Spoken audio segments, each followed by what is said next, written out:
Different types of family members at a Matric ball event. Put us on the table outside. Yan na. Nog eens aangetrekt. Jullie vroeg me die rokken al komen.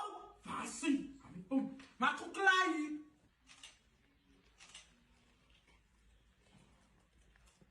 Hi photographer. Oudje photographer, kom wat gewoon foto van my man. Kom jy buite?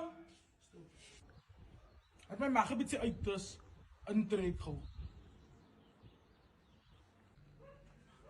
Tokolosie het sy uitgekom al. Sy kom nou. Okay, Janna. Hy Cyril, kyk jou laat kos en uit man. No. Ons weg hier van, ons gaat sien. Maak seker sy gooi my 'n boksie na. O, Janna, maar Janna. Sal ek gaan staan nie? Ek was nog gevra om 'n toast te maak, so cheers vir die lekker aan en sy is nou mooi groot en sy bietjie leer en ons gaan nou eet jong. Cheers everyone. Ek hoop tog dit is wyn nie, né? Kom vat 'n foto, ek het jou gesê ek gaan soos Beyoncé lyk. Ai.